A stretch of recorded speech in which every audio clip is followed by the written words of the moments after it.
പരിശുദ്ധ പരമദിവ്യ കാരുണ്യത്തിന് പരിശുദ്ധ പരമദിവ്യ കാരുണ്യത്തിന്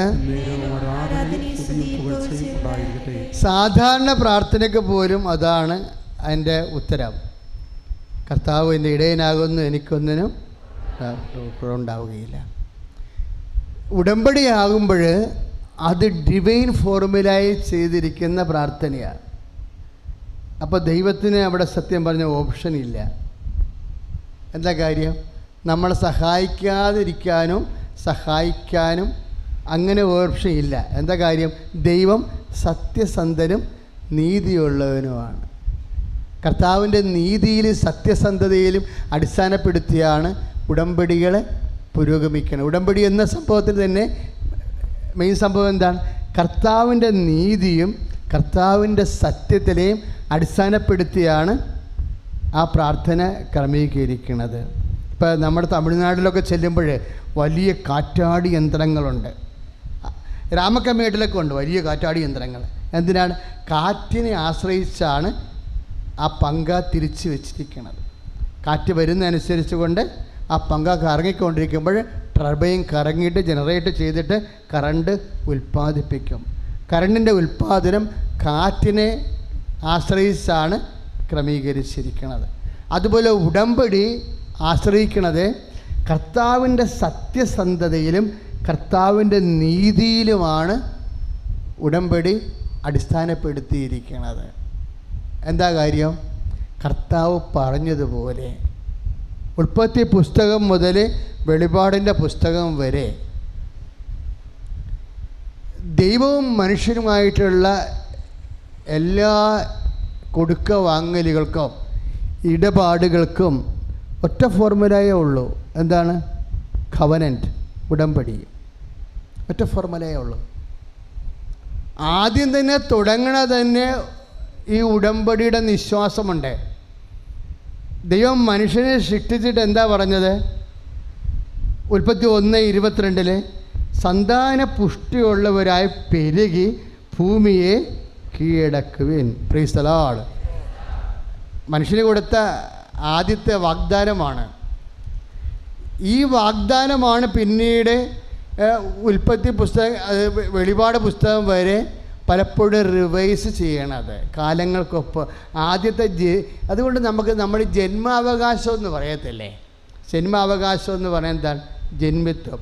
അതായത് പാരമ്പര്യമായിട്ട് നമ്മൾക്ക് ജീവനാംശം പോലെ പകർന്നു കിട്ടിയതാണ്. അതാണ് ജന്മാവകാശം എന്ന് പറയണത്. ജന്മാവകാശം ഒരു കടിഞ്ഞൂൽ അവകാശം പോലെയാണ്. ഉടമ്പടിയുടെ വാഗ്ദാനങ്ങൾ ഒരു കടിഞ്ഞൂൽ അവകാശമാണ്. എന്താണ്? മനുഷ്യനെ ജനിപ്പിച്ചപ്പോൾ ഇവിടെ ജീവിക്കാനും പുലരാനും വേണ്ടി ദൈവം കൊടുത്ത കന്യ അനുഗ്രഹമാണ്. എന്താണ്? സന്താന പുഷ്ടിയുള്ളവരായി പെരുകി ഭൂമിയെ കീഴടക്കുവിൻ. Praise the lord. ഹല്ലേലൂയ. ഭൂമിയെ കീഴടക്കാൻ പറയുമ്പോൾ ഓരോരോ കാലങ്ങളിൽ നമുക്ക് നൽകിയ ഭൂമി എന്താണ്? ജീവിതത്തിൻ്റെ ഭൗതിക സാഹചര്യങ്ങളാണ്. ജീവിതത്തിൻ്റെ ഇപ്പം ഉദാഹരണത്തിന് കർത്താവെ അങ്ങയുടെ അരൂപിയെ അയക്കുക, ഭൂമുഖം നവീകരിക്കപ്പെടട്ടെ എന്ന് സങ്കീർത്തനമില്ലേ? കർത്താവെ അങ്ങയുടെ അരൂപിയെ അയക്കുക, ഭൂമുഖം. അപ്പോൾ ഭൂമുഖം നവീകരിക്കപ്പെട്ടെന്ന് പറഞ്ഞാൽ തൊഴിലുറപ്പുകാരെ പോലെ ഉള്ള പുല്ലെല്ലാം വെട്ടി മാറ്റുക എന്നുള്ളതാണ് അതിൻ്റെ അർത്ഥം. അല്ല, ഭൂമിയുടെ മുഖം എന്ന് പറയുന്നത് എന്താണ്? മനുഷ്യൻ്റെ ഹൃദയമാണ്. അതാണ് ഉദ്ദേശിക്കുന്നത്. കർത്താവെ അങ്ങയുടെ അരൂപിയെ അയക്കുക, ഭൂമുഖം നവീകരിക്കട്ടെ, മനുഷ്യൻ്റെ ഹൃദയം നവീകരിക്കട്ടെ. അതുപോലെ തന്നെയാണ് ഇവിടെ പറഞ്ഞിരിക്കുന്നത്. സന്താന പുഷ്ടിയുള്ളവരായി പെരുകി ഭൂമിയെ കീഴടക്കാൻ. ഭൂമിയെ കീഴടക്കാൻ പറഞ്ഞത് എന്താണ്? ഭൗതിക സാഹചര്യത്തെ കീഴടക്കാൻ. ഓരോരുത്തർക്കും ഓരോ ഭൗതിക സാഹചര്യമാണ്. ഇപ്പോൾ ഒരു സാക്ഷ്യം പറഞ്ഞില്ലേ? എന്ത് സാക്ഷ്യം പറഞ്ഞത്? 9 പ്രാവശ്യമായിട്ട് IELTS എഴുതി പരാജയപ്പെട്ടിരിക്കണം. 9 പ്രാവശ്യമായിട്ട്. അപ്പോൾ 9ാമത്തെ പ്രാവശ്യം, 8ാമത്തെ പ്രാവശ്യം തോറ്റപ്പോൾ അവർക്ക് മനസ്സിലായി അവരുടെ കഴിവ് കൊണ്ട് ഇനി മുന്നോട്ട് പോകാൻ പറ്റത്തില്ല. അതുകൊണ്ട് എന്ത് ചെയ്ത് ദൈവത്തിൻ്റെ ഉടമ്പടി ഫോർമുലയിൽ അവരത് അതിൻ്റെ പാക്കേജിൻ്റെ ഭാഗമാക്കി. അതെന്താണ്? ദൈവം നമ്മളോട് പറഞ്ഞിട്ടുണ്ട്, സന്താന പുഷ്ടിയുള്ളവരായി പെരുകി ഭൗതിക സാഹചര്യത്തെ കീഴടക്കാൻ പറഞ്ഞിരിക്കുന്നത്. അപ്പോൾ അവളുടെ ഭൗതിക സാഹചര്യം എന്താണ്? വിദ്യാഭ്യാസമാണ്. അവൾക്ക് കീഴടക്കാൻ പറ്റണില്ല.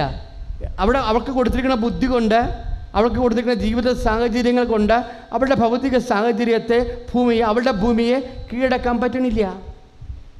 അതുതന്നെയാണ് പറഞ്ഞത്. വണ്ടി വാങ്ങിച്ചു, പക്ഷേ ഭൗതിക സാഹചര്യങ്ങൾ പ്രതികൂലമായി. ഇപ്പോൾ കർത്താവ് പറഞ്ഞു, നീ വീട് വെക്കാൻ നോക്കേണ്ട കാര്യമില്ല, മറിച്ച് നിനക്ക് വഴി തരും, വഴി കൊണ്ടുവന്ന് വീട്ടിൽ തരും. എന്താണ്? അവൾ ഉടമ്പടിയിൽ വിശ്വസ്തയായി നിൽക്കുകയാണ്. അവളുടെ ഭൂമി കീഴടക്കപ്പെടുകയാണ്. ഭൂമിയെ കീഴടക്കുക, നിൻ്റെ ഭൗതിക സാഹചര്യത്തിൻ്റെ വെല്ലുവിളികളെ പ്രതിരോധിക്കുകയാണ് ഉടമ്പടിയുടെ ആത്യന്തികമായ ലക്ഷ്യം. കൈ അടിച്ച് കർത്താവ് ഹല്ലേലൂയ. ഞങ്ങളുടെ ജീവിത ഭൗതിക സാഹചര്യങ്ങളെ ഞങ്ങൾ ഉടമ്പടി ചെയ്തിരിക്കുന്നു. ഞങ്ങൾ നേടുവാനായി ഉടമ്പടിയിലൂടെ ഞങ്ങൾക്ക് അവകാശപ്പെട്ട ഞങ്ങളുടെ സ്വതന്ത്ര കർത്താവ് ഹല്ലേലൂയ. വെച്ച് 3 മാസം കഴിയുമ്പോൾ നമ്മൾ ഉപേക്ഷിച്ചുകൊണ്ടേയിരിക്കും. എന്താ? ലോകം ആധിപത്യം നടത്തിയിട്ടുള്ള സ്ഥലങ്ങളിലെല്ലാം ദൈവത്തിന് വേണ്ടി ഹൃദയത്തെ തിരിച്ചു പിടിക്കുന്ന പ്രക്രിയയാണ് പാപം ഉപേക്ഷിക്കുക എന്ന് പറയണത്. കാര്യം പാപം പെരുകിയപ്പോഴാണ് ആദ്യം കൊടുത്ത കടിഞ്ഞൂൽ അവകാശം നഷ്ടപ്പെടും. പ്രളയം വന്നു, ജലപ്രളയം വന്നു, ഭൂമിയുടെ മുഖം ചീഞ്ഞ് അഴുകി, പ്രേതങ്ങൾ ഒഴുകി നടന്നപ്പോഴേ അപ്പോഴും ദൈവത്തിൻ്റെ കൂടെ വിശ്വസ്തനായി നിന്നൊരു മനുഷ്യനോട് പറഞ്ഞു, നഷ്ടപ്പെട്ടതെല്ലാം നമുക്ക് വീണ്ടും തിരിച്ചു പിടിക്കാൻ കഴിയും. I will bless, I will give you A greenery as I give you A greenery earth. 9:3 നമ്മൾ വായിക്കുന്നതാണ് ഉൽപ്പത്തി പുസ്തകത്തിൽ. നോഹിനോട് ചെയ്തതാണ്.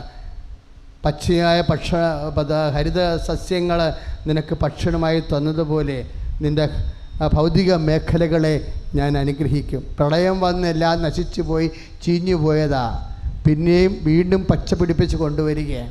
ഉടമ്പടിയുടെ ഒരു തിരി പച്ചത്തിരിയല്ലേ? എന്താ കാര്യം?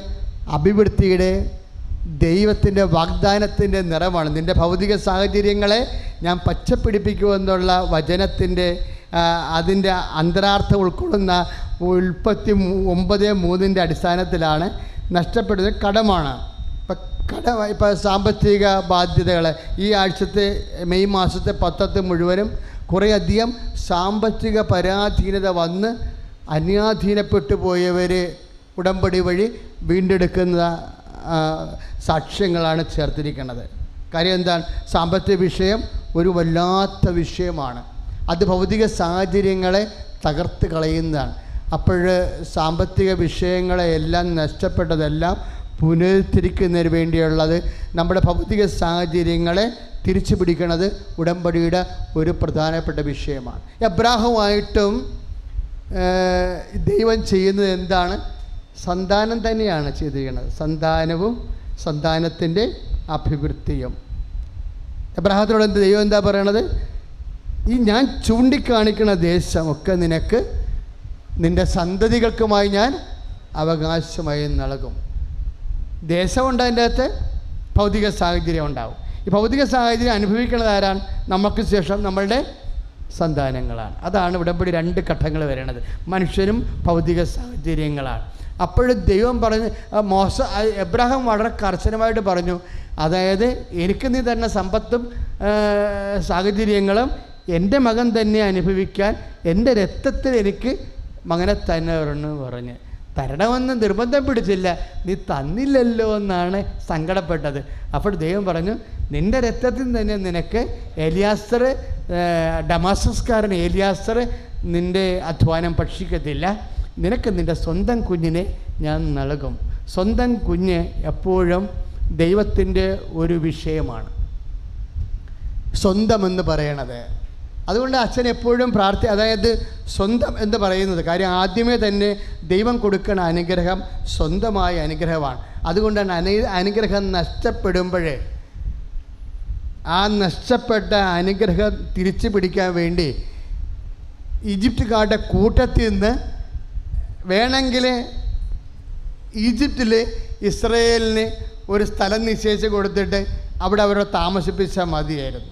അങ്ങനെയല്ല, തൻ്റെ വചനം കേൾക്കുന്നവരെ, തൻ്റെ വാക്ക് വിശ്വസിച്ച് ജീവിക്കുന്നവരെ, തന്നോട് ഉടമ്പടിയുള്ളവരെ ഉടമ്പടി സമൂഹമായിട്ട് വിശ്വാസത്തിൻ്റെ അവസാന പുരോഗതി വരെ അറിഞ്ഞ് ദൈവത്തിൻ്റെ സ്വന്തം ജനമായി ജീവിക്കണമെന്ന് ദൈവത്തിൻ്റെ മനസ്സാണ്.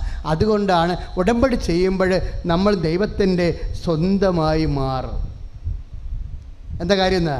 അതുകൊണ്ടാണ് മോശസ് ദൈവത്തോട് പറയുന്നത്, കർത്താവേ, അങ്ങയുടെ സ്വന്തം ജനത്തെ അങ്ങ് ഓർക്കണമേ എന്നോ. 33:14 വായിക്കുമ്പോൾ സ്വന്തം എന്നുള്ള വാക്കാണ് ഉപയോഗിക്കുന്നത്. അങ്ങയുടെ സ്വന്തം ജനത്തെ അങ്ങ് അനുസ്മരിക്കണം. പുറപ്പാട്, അങ്ങയുടെ സ്വന്തം ജനത്തെ അങ്ങ് അനുഭവിക്കണം, അന്ന് അനുസ്മരിക്കണമേ എന്നാണ്. ഉടമ്പടി ചെയ്യുന്ന ഓരോ മകനും മകളും ഓർക്കണം, ഇതുവഴി ഞാൻ ദൈവത്തിൻ്റെ സ്വന്തമായി തീരുകയാണ്. ദൈവത്തിൻ്റെ സ്വന്തമായി തീരുമ്പോൾ നമ്മൾക്ക് എന്താണ് വരണത്? സാന്നിധ്യം വരും, ദൈവത്തിൻ്റെ സാന്നിധ്യം വരും. അതുകൊണ്ടാണ് ദൈവം ഉടനെ ആ വാക്ക് മോശസ് പ്രാർത്ഥനയിൽ ഉപയോഗിച്ചപ്പോഴാണ് ദൈവം പറഞ്ഞത്, നിങ്ങൾ എൻ്റെ സ്വന്തമാണ്, അതുകൊണ്ട് തന്നെ ഞാൻ നിങ്ങളുടെ കൂടെ വരും എന്ന് പറയണത്. ദൈവം സ്വന്തമായത് കൊണ്ടാണ് കൂടെ വരണത്. സ്വന്തമല്ലെങ്കിൽ കൂടെ വരേണ്ട കാര്യമില്ല. ശരിക്കും ആരെങ്കിലും കൂട്ടി വിട്ടാൽ മതി. സ്വന്തമായത് കൊണ്ടാണ്. പക്ഷെ ദൈവം നിങ്ങൾ ഉടമ്പടി ചെയ്യുമ്പോൾ നിങ്ങൾ ദൈവത്തിൻ്റെ സ്വന്തമാണെന്ന് ദൈവത്തിന് തോന്നണം. അതുകൊണ്ടാണ് ഞങ്ങൾ ഉടമ്പടിയുടെ കാര്യത്തിൽ കർക്കശം പാലിക്കണത്.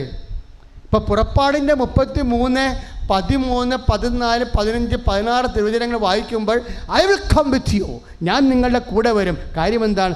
നിങ്ങൾ എൻ്റെ സ്വന്തമാണ്. അപ്പോൾ നിങ്ങളുടെ മനസ്സിലുണ്ടാകും സ്വന്തമാകാം. 3 മാസത്തേക്ക് സ്വന്തമായാൽ മതിയല്ല, അത് കഴിഞ്ഞ് നിങ്ങൾക്കറിയാമല്ല ഭർത്താവിരിക്കേണ്ട പാട്ട്, ഭർത്താവിരുന്നില്ലെങ്കിൽ പട്ടി കയറിയിരിക്കുമെന്ന് അല്ലേ? അതൊരു പഴഞ്ചല്ല. അതുപോലെ ദൈവത്തെ ഇരുത്തേണ്ട പാട്ട് ദൈവം ഇരുന്നില്ലെങ്കിൽ അത് ബ്ലാങ്കൊന്നും ആകത്തില്ല, പിശാച് കയറിയിരിക്കും. അതുകൊണ്ട് നിങ്ങൾ 3 മാസത്തേക്ക് സ്വന്തവും 3 മാസം കഴിയുമ്പോൾ പിന്നെ ദൈവത്തിൻ്റെ സ്വന്തമല്ലാതെ ആയിരിക്കുകയും ചെയ്താൽ ദൈവത്തിനറിയാൻ നേരത്തെ നിങ്ങൾ കാര്യം കാണാൻ വേണ്ടി IELTS പാസ്സാക്കാൻ വേണ്ടി തൽക്കാലത്തേക്കുള്ള പ്രാർത്ഥനയും ഉപവാസമൊക്കെയാണ്. അത് കഴിയുമ്പോൾ പഴയ ചുറ്റിക്കളിയൊക്കെ തുടങ്ങുമെന്ന് അറിയാം. കലാപരിപാടിയൊക്കെ കയ്യിലുണ്ടല്ലോ, അതെടുക്കും, പുറത്തെടുക്കും. അതെപ്പോഴും നമ്മൾ ശ്രദ്ധിച്ചേക്കണം. ദൈവത്തോട് ഉടമ്പടി ചെയ്യുമ്പോൾ നിങ്ങൾ തന്നെ ഓർക്കണം, ദൈവത്തിൻ്റെ സ്വന്തമാവുകയാണ്, ദൈവത്തിൻ്റെ സാന്നിധ്യം എൻ്റെ കൂടെ ഉണ്ടാകും. കാര്യം കാണാൻ വേണ്ടി കർത്താവിൻ്റെ കൂടെ നിർത്തുകയും കാര്യം കണ്ടു കഴിയുമ്പോൾ ഗുഡ് ബൈ പറഞ്ഞിട്ട് നീ സാത്താൻ്റെ പുറകെ പോവുകയും ചെയ്താൽ നീ അവിശ്വസ്തയാണ്.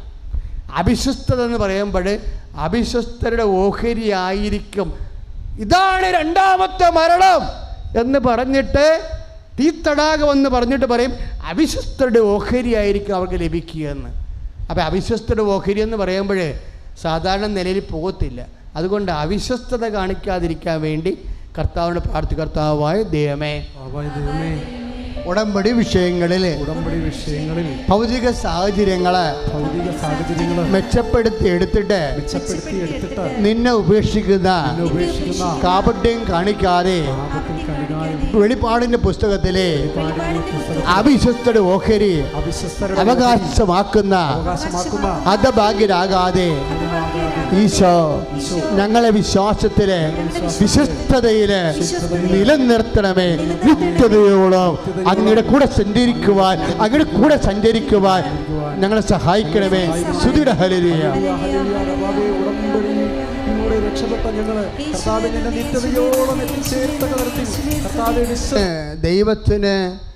ദൈവത്തിൻ്റെ വാഗ്ദാനം എന്താണ്? ഞാൻ തന്നെ നിങ്ങളുടെ കൂടെ വരും. ആ ഞാൻ നിങ്ങളുടെ കൂടെ വരും എന്ന് പറഞ്ഞിട്ടുള്ള വാഗ്ദാനങ്ങളെ അനുസ്മരിക്കാൻ വേണ്ടിയാണ് ഉടമ്പടി കാശുരൂപം ബ്ലസ് ചെയ്ത് തന്നിരിക്കുന്നത്. അതെപ്പോഴും നമ്മൾ ശ്രദ്ധിക്കണം. അതാരും കൈമോശം വരികയോ കൈമാറ്റം ചെയ്യുകയോ ചെയ്യരുത്. ഉടമ്പടി കാശുരൂപം വേറെ എത്ര കാശുരൂപം വേണമെങ്കിലും വ്യഞ്ചരിച്ചത് ഇവിടുന്ന് കിട്ടും. പക്ഷെ ഉടമ്പടി കാശുരൂപം ഒരെണ്ണം മാത്രമേ കിട്ടത്തുള്ളൂ. അതിൻ്റെ ആ സാക്ഷ്യങ്ങളൊക്കെ നിങ്ങൾ ഓർത്താൽ മതി. ഓരോ മനുഷ്യന്മാരും പറയുന്ന സാക്ഷ്യങ്ങൾ ഉടമ്പടി ആശീർവത്തെ ബേസ് ചെയ്തുകൊണ്ട് എന്താണ് അത്? കർത്താവിൻ്റെ നാമത്തിൽ ആശീർവദിക്കുന്നതാണ്. 12 പ്രാവശ്യം ആശീർവദിക്കും. 12 സ്ത്രീഹന്മാരുടെ മധ്യസ്ഥതയിലാണ് 12 പ്രാവശ്യം പൗരോഹിത്യ വിധിപ്രകാരം അത് ആശീർവദിക്കുന്നത്. അതിൻ്റെ കാരണം എന്താണ്?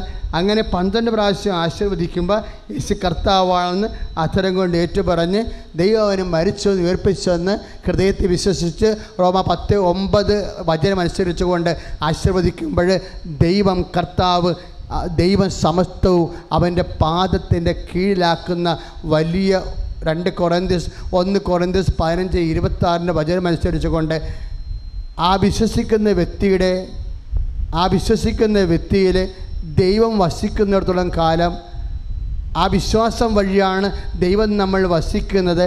ആ വസിപ്പ് കൊണ്ട് തന്നെ നമ്മൾക്കുണ്ടാകുന്ന ഭൗതിക പ്രതിസന്ധികളും രോഗങ്ങളെല്ലാം നമ്മളുടെ ചുറ്റുവട്ടങ്ങളിലായിരിക്കും. ഇന്നലെ ഒരു സാക്ഷ്യം ഞാൻ കേട്ടായിരുന്നു. എന്താണെന്നറിയാവോ? ഇന്നും അതുപോലൊരു സാക്ഷ്യം കേട്ട്, നാക്കിൽ ക്യാൻസറാണെന്നാണ് ഡോക്ടർ പറഞ്ഞത്. അപ്പോൾ മോള് നിന്ന് കരയുക. അവൾ ആദ്യം അപ്പൻ്റെ നാക്കിൽ ക്യാൻസർ, അപ്പം അപ്പനെയും കൂട്ടിയാണ് ആശുപത്രി വിട്ടപ്പോൾ അവൾക്ക് പോകാൻ സങ്കടമായതുകൊണ്ട് അവൾ പോയില്ല. അവൾ പോകാതെ അനിയനെ കൂട്ടി വിട്ട്. പക്ഷേ മരുന്ന് കഴിച്ചിട്ടും ആൻറ്റിബയോട്ടിക്സ് എടുത്തിട്ടും നാക്കിലെ ഇതിങ്ങനെ പൊങ്ങി വരുന്ന കാരണം അവൾക്ക് പേടിയായി. അപ്പം അതുകൊണ്ട് അവൾ പിന്നെ അപ്പൻ്റെ കൂടെ ആശുപത്രി പോയി ഡോക്ടറിനോട് പ്രൈവറ്റായിട്ട് സംസാരിക്കും. അപ്പോൾ പ്രൈവറ്റായിട്ട് സംസാരിക്കുമ്പോൾ ഡോക്ടർ ഇത് മൊത്തമായിട്ട് ഡയഗ്നോസ് ചെയ്യാത്ത കാരണം ഉറപ്പിച്ച് പറഞ്ഞാൽ ചിലപ്പോൾ ഇവൾ ബോധം കെട്ട് വീഴും. അതുകൊണ്ട് ന്യൂട്രലായിട്ടാണ് ഡോക്ടർ പറയണത്. പക്ഷെ അപ്പന് കാര്യം മനസ്സിലായി. അപ്പോൾ വണ്ടി കയറിയ സമയത്ത് പറഞ്ഞു, മകളെ അപ്പൻ്റെ നാക്ക് മുറിച്ച് മാറ്റേണ്ടി വരുമായിരിക്കും അല്ലേ? അപ്പം ഇവിടെ കരഞ്ഞുകൊണ്ട് പറയും, ഇല്ലപ്പ എന്ന് പറയും. എന്നിട്ട് വന്ന് മാതാവിൻ്റെ മുമ്പിൽ ഉടമ്പടി ചെയ്ത് വെച്ചും മാതാവിൻ്റെ മുമ്പിൽ കണ്ണീരോടെ എൻ്റെ അപ്പൻ്റെ നാക്ക് മുറിക്കല്ലേ കർത്താവ്. ഉടമ്പടി തൈലവും തേനും കൂടി കൂട്ടി വിശ്വാസ പ്രമാണം ചെല്ലും. ഉടമ്പടി തൈലവും തേനും കൂടി കൂട്ടിയിട്ട് വിശ്വാസ പ്രമാണം ചൊല്ലിയിട്ട് അപ്പനെ നാക്കിൽ ആ പരുവിൽ വെച്ച് കൊടുക്കും. രാവിലെ എഴുന്നേറ്റ് നോക്കുമ്പോൾ ഒരു വെള്ളപ്പാട് മാത്രമേ ഉള്ളൂ അവിടെ. ഉടമ്പടി നേർച്ച വസ്തുക്കളുടെയൊക്കെ എപ്പോഴും എൻ്റെ മക്കൾക്ക് ഉണ്ടാകുന്ന സംഭവം, ഞങ്ങൾ ഇവിടുന്ന് വളരെ ശ്രദ്ധയോടുകൂടിയാണ് ഈ നേർച്ച വസ്തുക്കളെ വ്യഞ്ചരിച്ച് തരേണ്ടത്. പക്ഷെ പകുതി നിങ്ങളുടെ കയ്യിലായിരിക്കണത്. എന്താ കാര്യം എന്നറിയാവോ? നിങ്ങൾ ഈ പവർ ആക്ടിവേറ്റ് ചെയ്യണം. നമ്മൾ രക്ഷ പ്രാപിക്കുകയല്ലേ ചെയ്യണത്. യേശു കർത്താവാണെന്ന് അധരം കൊണ്ട് ഏറ്റുപറഞ്ഞ് ദൈവം അവന് മരിച്ചതെന്ന് ഉയർപ്പിച്ചെന്ന് ഹൃദയത്തിൽ വിശ്വസിക്കുമ്പോൾ നമ്മൾ രക്ഷ എന്ന് പറയുന്ന ലൂക്ക 2:30 ഈ എല്ലാ മനുഷ്യർക്കും വേണ്ടി ഒരുക്കിയിരിക്കുന്ന രക്ഷയായ ഈശോനെ നമ്മൾ പ്രാപിക്കുകയാണ് ചെയ്യണത് അല്ലേ? ഈശോനെ നമ്മുടെ ശരീരത്തിലേക്ക് പ്രാപിച്ചാൽ സൗഖ്യമായി മാറും. ഈശോനെ നമ്മുടെ ജീവിത മണ്ഡലങ്ങളിലേക്ക് വ്യാപിച്ചാൽ അനുഗ്രഹമായി മാറും. ഈശോനെ നമ്മുടെ ഹൃദയത്തിലേക്ക് പ്രാപിച്ചാൽ കൃപയായി മാറും. നിത്യതയാണ് അതിൻ്റെ വാഗ്ദാനം. ഇങ്ങനെ ഇതിൻ്റെ എല്ലാ ഫോർമുലയും നമ്മൾ അറിയണം. ഓരോ വചനങ്ങൾക്കും ഇപ്പം നമ്മൾ രക്ഷ എന്ന് പറയുന്നത് ഈശോനെ നമ്മൾ പ്രാപിക്കുകയാണ് ചെയ്യണത്. അതാണ് പൗലോസ് 10:9 പറയണത്. യേശു കർത്താവാണെന്ന് അധരം കൊണ്ട് ഏറ്റു പറയണം. അധരം കൊണ്ട് യേശു കർത്താവാണെന്ന് ഏറ്റു പറയുന്ന അനുസരിച്ച് കൊണ്ട് ദൈവം അവനെ മരിച്ചവരെന്ന് ഉയർപ്പിച്ചെന്ന് ഹൃദയത്തിൽ വിശ്വസിക്കണം. അപ്പോഴാണ് രക്ഷ പ്രാപിക്കണത്.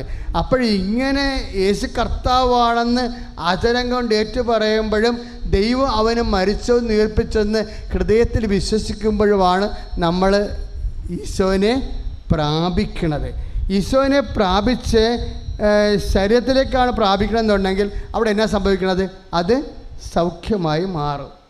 ഇപ്പോൾ ഒരു മോള് കഴിഞ്ഞ ആഴ്ച സാക്ഷ്യം പറഞ്ഞില്ലേ, അവൾ എത്ര ലിറ്റർ ബ്ലീഡിങ് എന്ന് അവൾക്ക് അറിയത്തില്ല. അന്ന് ബ്ലീഡിങ് ആണ്, പക്ഷേ എത്ര ലിറ്ററാണെന്ന് അറിയത്തില്ല. അവശയായിപ്പോയി. പുറത്തോട്ട് ഇറങ്ങാനും പറ്റണില്ല. ജീവിതമാണെങ്കിൽ ഒരു ജോലിയുണ്ട്, അത് ഫീൽഡ് വർക്കാണ്. അപ്പോൾ ബ്ലീഡിങ് ഉള്ളവർക്കെന്ന് വെച്ച് കഴിഞ്ഞാൽ ഫീൽഡ് വർക്ക് നടക്കത്തില്ല. അപ്പോൾ ജീവിത വഴിയും മുട്ടി. നോക്കിയപ്പോൾ സ്കാൻ ചെയ്തപ്പോൾ ഒരു വലിയ ശരീരത്തിൻ്റെ ഉള്ളിൽ, യൂട്രസിൻ്റെ ഉള്ളിൽ ഒരു ദശ വളരുകയാണ്. അപ്പോൾ ഇവർക്ക് ഓപ്പറേഷൻ എന്നാ പേടിയാണെന്ന് തോന്നണം. അതുകൊണ്ട് ഇവൾ ഹോമിയോയിൽ പോകാൻ പറഞ്ഞു. അപ്പോൾ ഹോമിയോ ഡോക്ടർ പറഞ്ഞ് ഇത് 1 കൊല്ലം മരുന്ന് കഴിക്കുമ്പോൾ ഇത് ചുങ്ങിപ്പോകുമായിരിക്കുമെന്ന് പറഞ്ഞു. അപ്പോൾ 1 കൊല്ലം മരുന്ന് കഴിക്കണവരെ ബ്ലീഡിങ് ഇങ്ങനെ നടന്നുകൊണ്ടിരിക്കുക. ബാത്റൂമിലൊക്കെ പോയാൽ ബേസത്തിൻ്റെ അകത്ത് വെള്ളം പോണ പോലെയാണ് ബ്ലഡ് പോണത്.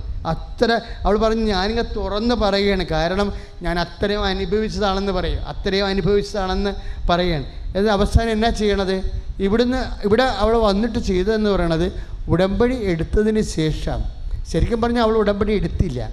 ഉടമ്പടി നിഷേധം പറഞ്ഞൊരു മോൾ ഇവിടെ ഇരിപ്പുണ്ടായിരുന്നു.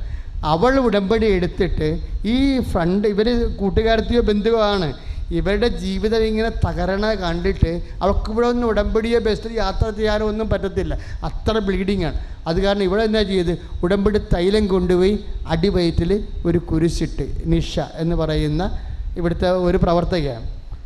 എന്നാ സംഭവിക്കണം, ഒരു 5 മിനിറ്റ് കഴിഞ്ഞപ്പോൾ യൂട്രസിൽ നിന്ന് ഒരു സംഭവം ഇറങ്ങി താഴേക്ക് വന്നു. അവൾ നോക്കിയപ്പോൾ ഏതാണ്ട് ഒരു 7-8 സെൻറ്റിമീറ്റർ ഉണ്ട്, ഒരു 100 ഗ്രാമത്തോളം ഉണ്ട്. ഒരു മാംസപിണ്ടാണ് ഇറങ്ങി വന്നത്. ഹസ്ബൻഡിനെ വിളിച്ച് കാണിച്ചു. അപ്പോൾ കുറച്ച് ആശ്വാസമായി. പിന്നെ എന്ത് ചെയ്ത്, നിഷ പിറ്റേ ദിവസം പോയിട്ട് വ്യഞ്ചരിച്ചൊരു കാശുരൂപം അവൾക്ക് കൊടുത്ത്. അവൾ പറയണത്, ഞാനത് ഭക്തിയോട് കൂടി, തലേ ദിവസത്തെ എക്സ്പീരിയൻസ് ഉണ്ടായത് കാരണം ഭക്തിയോട് കൂടി ഞാനത് നെഞ്ചത്ത് വെച്ച് കഴുത്തെ കെട്ടി വെച്ചെന്നു. അപ്പോഴും ബാത്റൂമിൽ പോകാൻ തോന്നി. അപ്പോഴുണ്ട് ബാത്റൂമിൽ ചെന്നപ്പോഴുണ്ട് വേറെ ഒരു കഷ്ണം ഇറങ്ങിപ്പോയെന്ന്. ഇതെല്ലാം നടക്കുന്നത് അപ്പോൾ ഒരു 6 മാസം ബ്ലീഡിങ് ആയിട്ടുള്ള സഹോദരിയാണ്. ഓരോരുത്തർ എത്താതെ എന്ത് ചെയ്യണമെന്ന് അറിയാൻ പാടില്ലാതെ ഇരിക്കുമ്പോഴാണ് ഈ ഒരു സംഭവം നടക്കുന്നത്. അതായത് നമ്മൾക്ക് വിശ്വാസമുണ്ടെങ്കിൽ നമ്മളുടെ വിശ്വാസത്തെ ദൈവം മാനിക്കും. ഇപ്പം അത് അനുഭവിക്കേണ്ട രോഗിക്ക് വിശ്വാസം ഉണ്ടായാലും ഇല്ലെങ്കിലും നമ്മൾക്ക് വിശ്വാസം ഉണ്ടെങ്കിൽ നമ്മളുടെ വിശ്വാസത്തിൽ, അതുകൊണ്ട് ഈശോ പറയും 9:2 തളവാരോഗീനെ കട്ടിലോടുകൂടി താഴേക്ക് കെട്ടിയിറക്കുമ്പോൾ കർത്താവ് മേലോട്ട് നോക്കിയിട്ട് പറയും, ആ കെട്ടിയിറക്കുന്നവരുടെ വിശ്വാസം കണ്ട് അവൻ തളവാരോഗിയോട് പറഞ്ഞു, നിൻ്റെ പാപങ്ങൾ ക്ഷമിക്കപ്പെട്ടിരിക്കുന്നു, എഴുന്നേറ്റ് നടക്കാൻ പറഞ്ഞു. അപ്പോൾ ആരുടെ വിശ്വാസമാണ് കണ്ടത്? കെട്ടിയിറക്കുന്നവരുടെ വിശ്വാസമാണ് കണ്ടത്. ഉടമ്പടി ചെയ്ത വ്യക്തികൾക്ക് നേരിട്ട് ചെയ്യാൻ പറ്റും, കൊടുത്തു വിടാതിരുന്നാൽ മതി നേർച്ച വസ്തുക്കൾ. ഉടമ്പടി ചെയ്ത വ്യക്തികൾക്ക് നേരിട്ട് പോയി ചെയ്യാം, അല്ലാതെ ആടത്തും കൊടുത്തു വിടരുത്. അത് മണ്ടത്തരമാണ്. കാര്യം നമ്മളുടെ വിശ്വാസത്തിലാണ് പിന്നെ ദൈവം മാനിക്കത്തുള്ളൂ. അതുകൊണ്ട് ആ നേർച്ച വസ്തുക്കൾ ഉപയോഗിക്കുമ്പോൾ ആ നേർച്ച വസ്തുക്കൾ എന്തുമാത്രം ആഴമായിട്ട് നമ്മൾ വിശുദ്ധ വചനങ്ങളെ വിശ്വസിക്കാൻ നമ്മളെല്ലാ ദിവസവും ഉണ്ടല്ലോ, ഈ വിശ്വാസം എപ്പോഴും മെയിൻറ്റെയിൻ ചെയ്യണം. ഇപ്പം ഞങ്ങൾ നിങ്ങൾക്ക് പ്രേക്ഷിത പ്രവർത്തനം തരണില്ലേ? പ്രേക്ഷിത പ്രവർത്തനം എന്താണ്? വെയിലും കൊണ്ട് നടന്ന് കർത്താവിനെ അറിയാത്തവരെ അറിയിക്കണം, അറിഞ്ഞവരെ ആഴപ്പെടുത്തണം.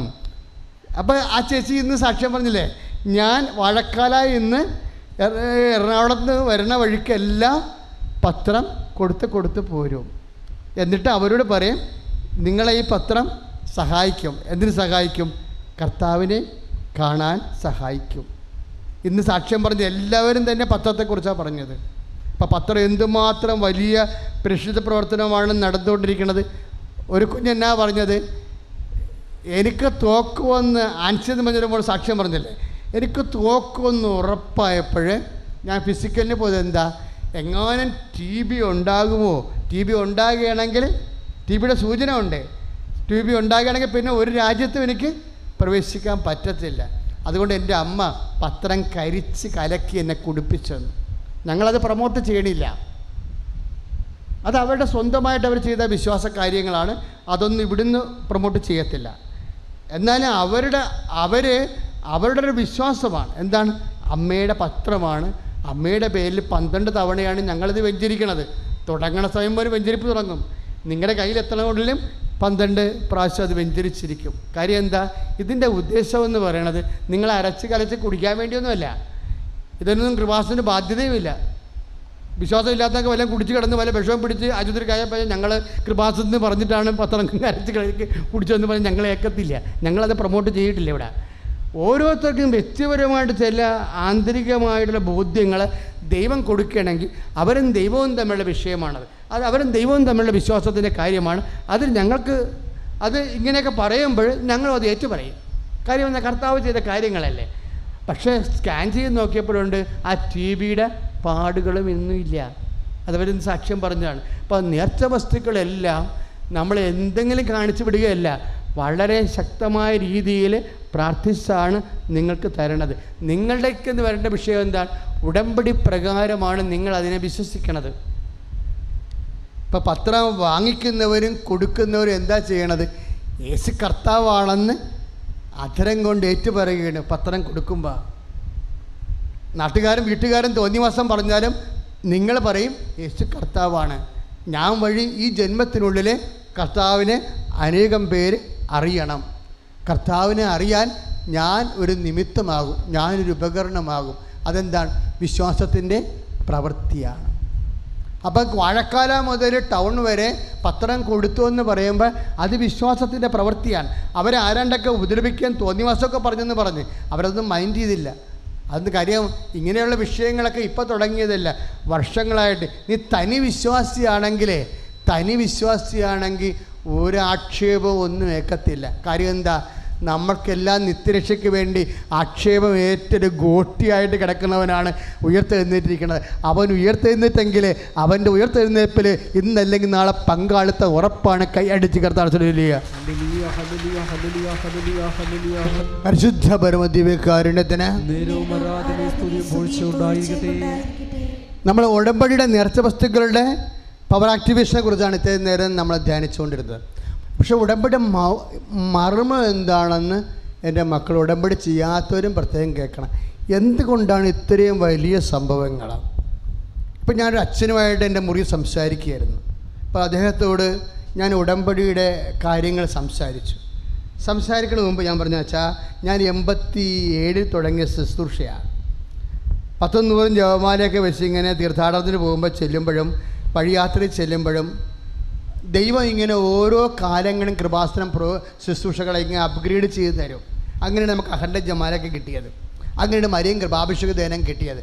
അങ്ങനെയാണ് അതിൻ്റെ അവസാനമാണ് ഇപ്പോൾ ഉടമ്പടി പ്രാർത്ഥന കിട്ടിയിരിക്കുന്നത്. അപ്പോൾ ഉടമ്പടി പ്രാർത്ഥനയുടെ പ്രത്യേകത എന്ന് പറഞ്ഞാൽ എന്താ?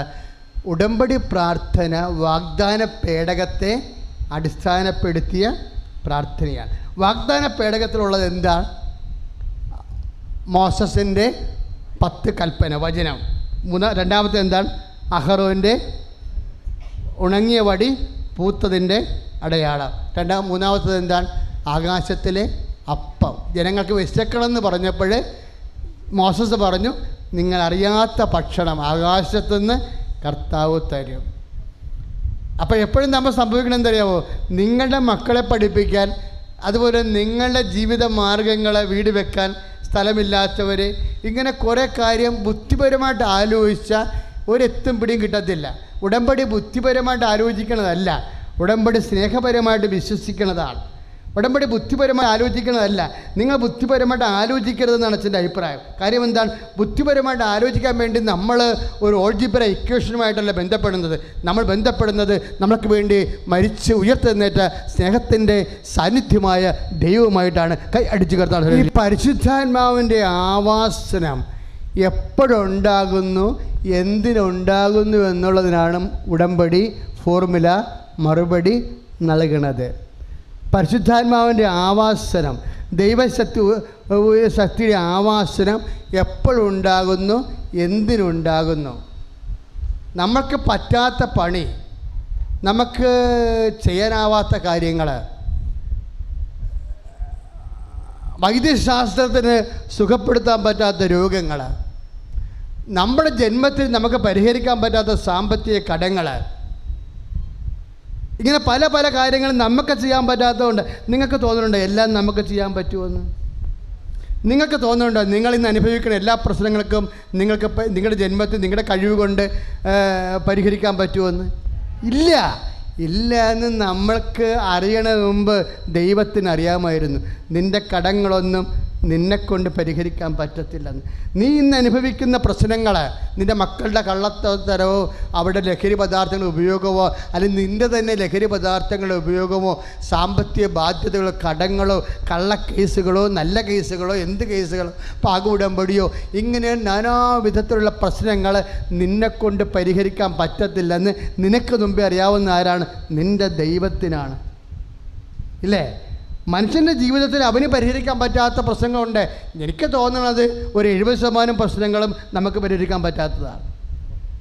നമ്മുടെ ജീവിതത്തിലുള്ള 70% പ്രശ്നങ്ങളും നമുക്ക് പരിഹരിക്കാൻ പറ്റാത്തതാണ്. ആ പരിഹരിക്കാൻ പറ്റാത്ത പ്രശ്നങ്ങൾ വരുമ്പോൾ നമ്മൾ ഇത് എങ്ങനെ സംഭവിക്കും, എന്ത് ചെയ്യുമെന്നൊക്കെ ഓർത്ത് വിഷമിച്ച് നമ്മൾ ഗ്യാസ് അൾസർ പിടിക്കേണ്ട ഒരു കഥയുമില്ല. എന്താ കാര്യം? അതിനാണ് ഈ വാഗ്ദാന പേടകം തന്നിരിക്കുന്നത്. മോസസ് ചോദിച്ചതാണ്, ഈ ജനങ്ങളെ കൊണ്ട് പറ്റുമോ ജെറീക്കോ കോട്ട പിടിക്കാൻ? ഈ ജനങ്ങളെ കൊണ്ട് പറ്റുമോ ജോർദാൻ വറ്റിക്കാൻ? പറ്റത്തില്ല എന്ന് ദൈവത്തറിയാകൊണ്ട് ദൈവം പറഞ്ഞു, നിങ്ങളെ ചെയ്യണ്ട, ഞാൻ ചെയ്യും, ഞാൻ നിങ്ങളുടെ കൂടെ വരും. നിങ്ങളെന്ത് ചെയ്യണം? നിങ്ങൾ എൻ്റെ കൽപ്പനകൾ പാലിക്കണം. എൻ്റെ മുമ്പാകെ നടന്ന് വിശുദ്ധി വ്യാപരിക്കാൻ വേണ്ടി 17:1 അനുസരിച്ചുകൊണ്ട് എബ്രാഹത്തിന് ഉടമ്പടി ചെയ്തപ്പോൾ, സന്താനവും സ്ഥലവും കൊടുത്തപ്പോൾ ദൈവം പറഞ്ഞത് നീ എൻ്റെ മുമ്പാകെ നടക്കുക, വിശുദ്ധി പാലിക്കാനാണ് പറഞ്ഞത്. പക്ഷേ മോസസിനോട് പറഞ്ഞപ്പോഴെന്താ? നീ എൻ്റെ മുമ്പാകെ നടന്നാൽ പോരാ, നിൻ്റെ ജനതയെല്ലാം എൻ്റെ മുമ്പാകെ നടക്കണം. അവർ വ്യഭിചരിക്കരുത്, കക്കരുത്, മോഷ്ടിക്കരുത്, മാതാപിതാക്കന്മാരെ ബഹുമാനിക്കണം. 10 കൽപ്പനകൾ കൊടുത്തു. എന്തിനാണെന്ന് അറിയുന്നത്? നമ്മുടെ വിശുദ്ധീകരണത്തിനാണ്. അങ്ങനെ വിശുദ്ധീകരിക്കപ്പെട്ട് കഴിഞ്ഞാൽ എന്താണ്? ഞാൻ നിങ്ങളുടെ കൂടെ വരും. ദൈവത്തിൻ്റെ സാന്നിധ്യം ഉറപ്പുവരുത്താൻ ദൈവത്തിൻ്റെ കൽപ്പനകൾ പാലിക്കുമ്പോഴേ എന്ത് സംഭവിക്കുന്നു? അപ്പോൾ നമ്മൾ ദൈവത്തിൻ്റെ സ്വന്തം ജനമാകുന്നു. ദൈവത്തിൻ്റെ സ്വന്തം ജനമായ എന്ത് സംഭവിക്കുന്നു? ദൈവത്തിൻ്റെ സാന്നിധ്യം നമ്മുടെ കൂടെ വരും. അപ്പോഴാര് യുദ്ധം ചെയ്യും? പുറപ്പാട് 14:14 കർത്താവ് നിങ്ങൾക്ക് വേണ്ടി യുദ്ധം ചെയ്യും, നിങ്ങൾ മൗനമായിരുന്നാൽ മതി. കൈ അടിച്ചു കർത്താവ്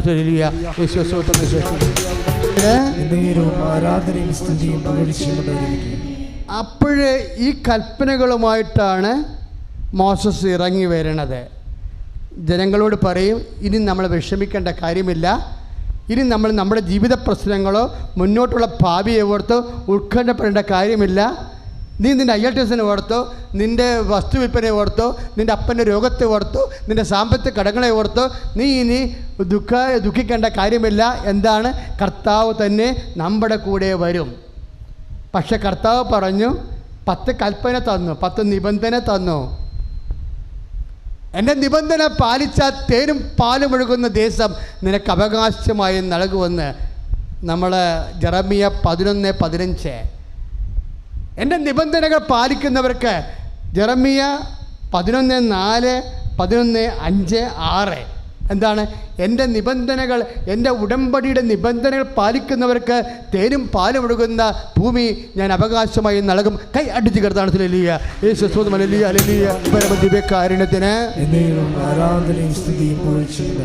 കർത്താവ് നമ്മുടെ കൂടെ വരും. പക്ഷെ നിങ്ങൾ വ്യഭിചരിക്കരുത്, കള്ളസാക്ഷ്യം നൽകരുത്, കക്കരുത്, മാതാപിതാക്കന്മാരെ ബഹുമാനിക്കണം എന്ന് പറഞ്ഞ് 10 കൽപ്പന കൊടുത്തപ്പോഴേ ദൈവജനം സീനായ മലയുടെ അടിവാരത്ത് നിന്നുകൊണ്ട് ഒറ്റ ശ്വാസത്തിൽ ഒരേ വാക്ക് പറഞ്ഞു. എന്താണ് പറഞ്ഞത്? കർത്താവ് പറഞ്ഞതെല്ലാം ഞങ്ങൾ പാലിക്കും. Price the Lord. ഒന്ന് പറഞ്ഞേ, കർത്താവ് പറഞ്ഞതെല്ലാം ഞങ്ങൾ പാലിക്കും. അപ്പോഴാണ് ഉടമ്പടി ആകണത്.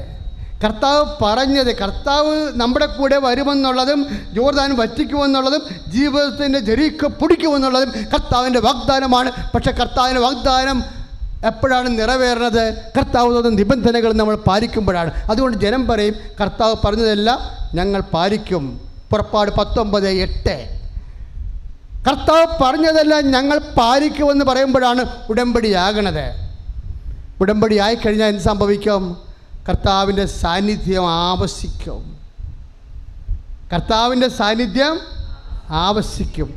അപ്പോൾ നമ്മുടെ കഴിവ് കൊണ്ടോ ശേഷി കൊണ്ടോ ശേമിഷി കൊണ്ടോ ചെയ്യാൻ പറ്റാത്ത കാര്യങ്ങൾ കർത്താവിൻ്റെ കരത്തിൻ്റെ ബലത്താൽ നിറവേറ്റപ്പെടും നമുക്ക് കാണാൻ പറ്റും. അതുകൊണ്ടാണ് ആ ഒരു ഫോർമുലയാണ് പരിശുദ്ധ അമ്മയ്ക്ക് പരിശുദ്ധാത്മാവ് പറഞ്ഞു കൊടുക്കുന്നത്.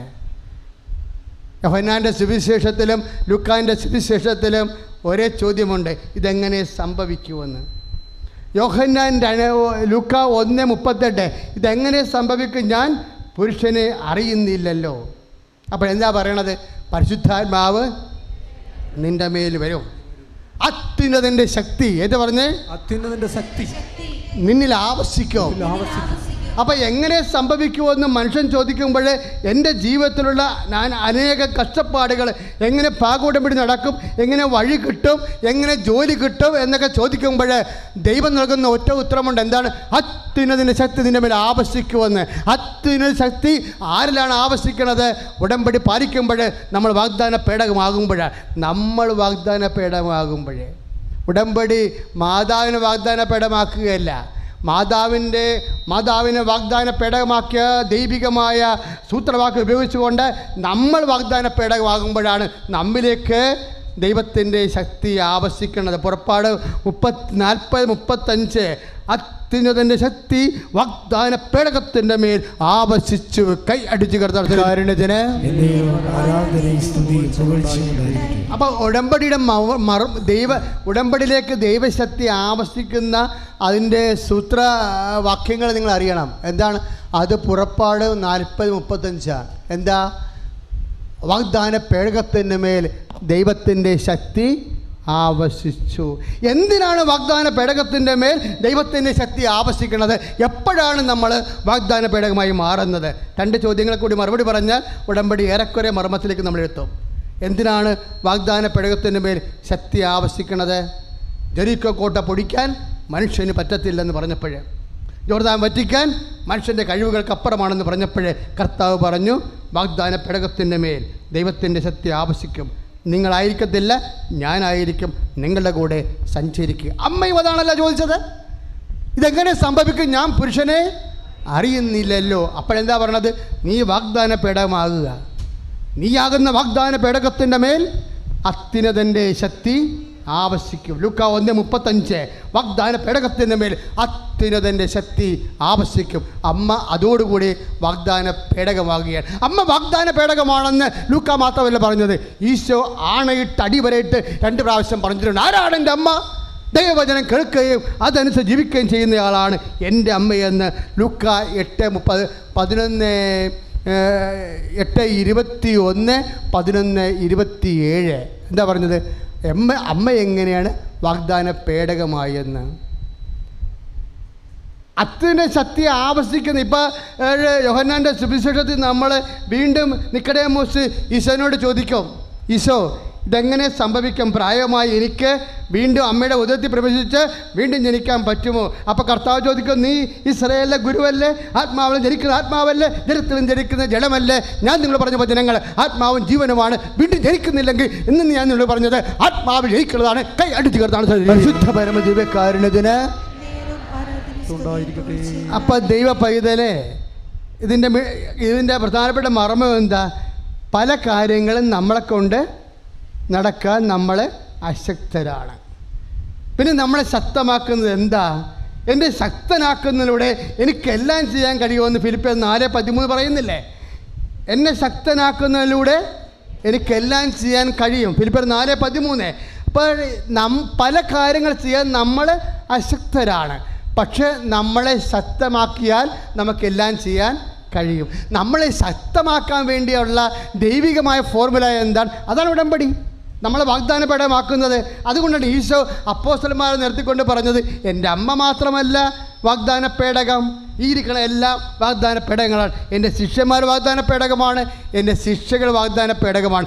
ആര് ദൈവത്തിൻ്റെ വചനം കേട്ട് അതൊരു ജീവിച്ചാൽ ദയിരിക്കണം എൻ്റെ അമ്മ, ദയിരിക്കണം എൻ്റെ സഹോദരന്മാർ, ഇവരെല്ലാം വാഗ്ദാന പേടകമാണ്. കാര്യം എന്താണ്? അവരെല്ലാം കർത്താവിൻ്റെ വചനം പാലിച്ചുകൊണ്ട് ദൈവത്തിൻ്റെ വാഗ്ദാന പേടകമായി ജീവിക്കുന്നവരാണ്. അവരിലാണ് സുവിശേഷ വാഗ്ദാന പ്രകാരം ദൈവത്തിൻ്റെ ശക്തി ആവശ്യിക്കുന്നത്. നമ്മളിലും ദൈവത്തിൻ്റെ ശക്തി ആവശ്യിക്കാൻ വേണ്ടി നമ്മളെ വാഗ്ദാന പേടകമാക്കുന്ന രീതിയിൽ ദൈവത്തിന്റെ ക്രമീകരണവും ദൈവത്തിന്റെ ആഗ്രഹവുമാണ് വാഗ്ദാനപരമായ ഉടമ്പടി പ്രാർത്ഥന. കർത്താവായ ഈശോയെ, അങ്ങനെ മക്കളെ വാഗ്ദാനപരമായിക്കൊണ്ട് നിന്റെ വചനങ്ങൾ പാലിച്ച് നിന്റെ വചനം ജീവിച്ചുകൊണ്ട് വാഗ്ദാനപരമായി ദൈവത്തിന്റെ കൃപയാൽ നിറയാൻ അഭിഷേകം ചെയ്യണമേ. ഹല്ലേലൂയ. നേർച്ച വസ്തുക്കൾ ആശീർവദിക്കാൻ പോവുക.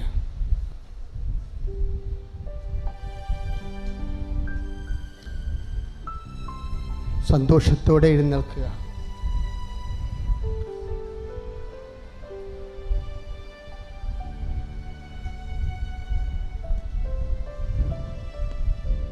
ഇപ്പോഴേ രോഗികൾക്ക് വേണ്ടി പ്രാർത്ഥിക്കാൻ പോകുന്നു.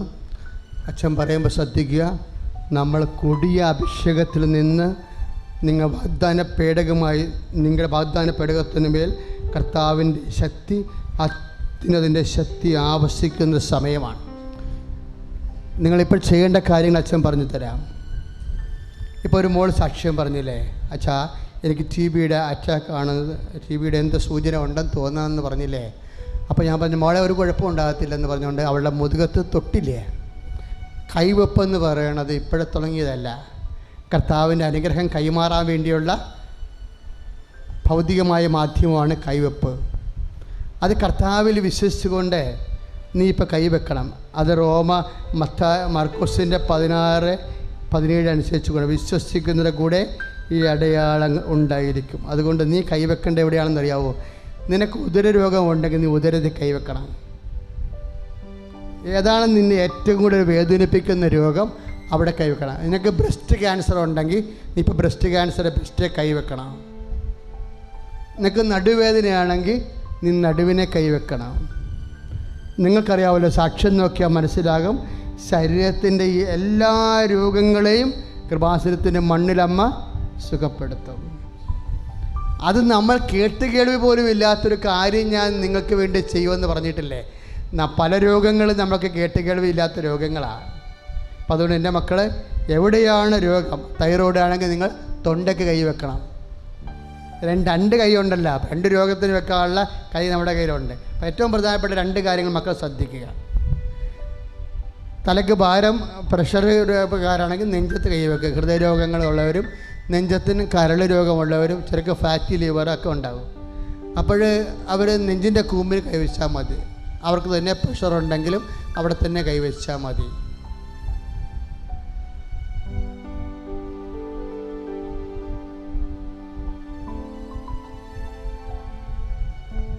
കിഡ്നി രോഗികൾ മുതുകിന് കൈവെക്കണം. ഒരു കൈ വെച്ചാൽ മതി. മുതുക് കീഴ്മുതുകിന്, മുകളിലല്ല കീഴ്മുതുക്, പതകിനാണ് കിഡ്നിയുടെ ഭാഗം.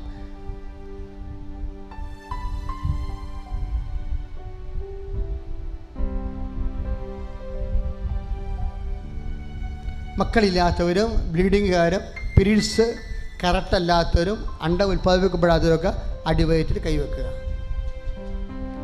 ഊടിൻ്റെ അപ്പുറത്തും ഇപ്പുറത്തും കൈവെക്കാം. താഴെ മാറ്റി മുകളിൽ വെക്കരുത്.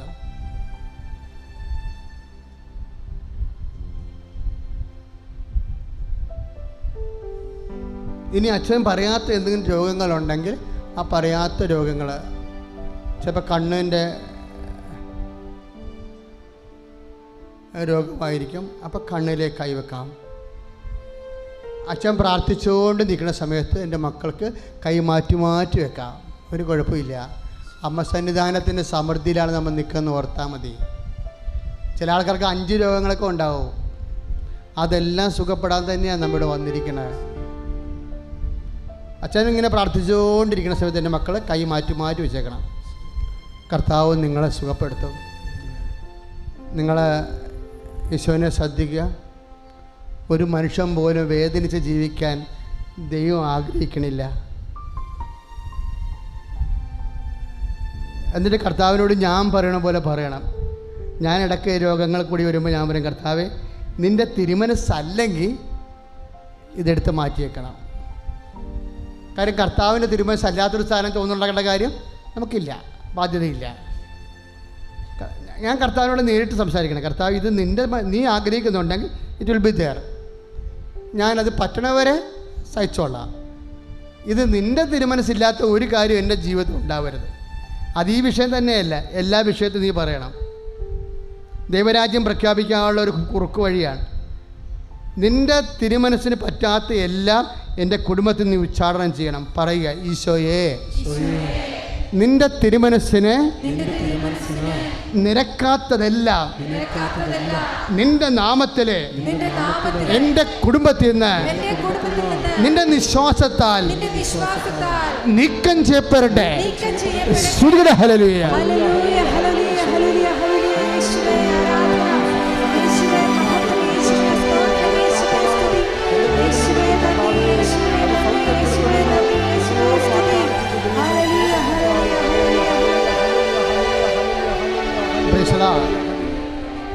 മക്കളെ, ഇനി സ്തുതിപ്പിൻ്റെ പ്രാർത്ഥനയുടെ സമയമാണ്. കൈകൾ മാറ്റി മാറ്റി വെച്ചേക്കണം കേട്ടോ. കാര്യം ഒരു മനുഷ്യൻ പോലും ആവശ്യമില്ലാതെ വേദനിച്ച് നടക്കാൻ, നീയൊക്കെ സന്തോഷത്തോടെ ജീവിക്കാനാണ്, നിങ്ങളും ഞാനുമൊക്കെ സന്തോഷത്തോടെ ജീവിക്കാനാണ് ദൈവം ആഗ്രഹിക്കുന്നത്. സന്തോഷം എന്നുള്ള വാക്ക് കർത്താവ് വല്ലാണ്ട് ഉപയോഗിക്കുന്ന ഒരു വാക്കാണ്. നിങ്ങളുടെ സന്തോഷം ആരും നിങ്ങളിൽ നിന്ന് എടുത്ത് കളയല്ലേ എന്ന് ഈശോ പറഞ്ഞിട്ടുണ്ട് 16:22. നിങ്ങളുടെ സന്തോഷം ആരും നിങ്ങളിൽ നിന്ന് എടുത്ത് കളയാതിരിക്കട്ടെ. അപ്പോൾ കർത്താവിൻ്റെ മൈൻഡ് അതാ. കാര്യം എന്താണ്? നമുക്ക് തന്ന സന്തോഷം. ഞാൻ ചില സമയത്ത് ചില രോഗികൾക്കും ചില പിള്ളേർക്ക് പഠിക്കാനൊക്കെ പൈസ കൊടുക്കും. അപ്പോൾ പറയും, അപ്പൻ വെള്ളം അടിക്കാരനാണ്, നിൻ്റെ ഈ കാശ് അപ്പൻ അടിച്ച് മാറ്റരുതെന്ന് പറയും. എന്താ അങ്ങനെ പറയണത്? അപ്പന് കൊടുക്കരുതെന്നാണ് പറയണത്. അതൊക്കെ കുഞ്ഞിന് പഠിക്കാൻ തന്നിരിക്കണതാണ്, അപ്പന് കൊടുക്കരുത്. കർത്താവിനും അതുപോലെ ആഗ്രഹമുണ്ട്. എന്താണ്? നിനക്ക് തന്നിരിക്കുന്ന അനുഗ്രഹം, സന്തോഷം ആരും നിന്നിൽ നിന്ന് എടുത്ത് കളയരുത്. അതാണ്. അപ്പോൾ എന്തൊരു വാത്സല്യമാണ് ആ 16:22 ഞാൻ നിങ്ങൾക്ക് തരുന്ന സന്തോഷം എന്ന് പറഞ്ഞ്, ഞാൻ നിങ്ങൾക്ക് തരുന്ന സന്തോഷം ആരും നിങ്ങളിൽ നിന്ന് എടുത്ത് കളയാതിരിക്കട്ടെ. Praise the lord. ഹല്ലേലൂയ. അപ്പോഴേ അച്ഛൻ പ്രാർത്ഥിക്കാൻ തുടങ്ങുകയാണ്. നിങ്ങൾ ആദ്യം എന്നെ ഒന്ന് സ്തുതിച്ച് പ്രാർത്ഥിച്ചേ.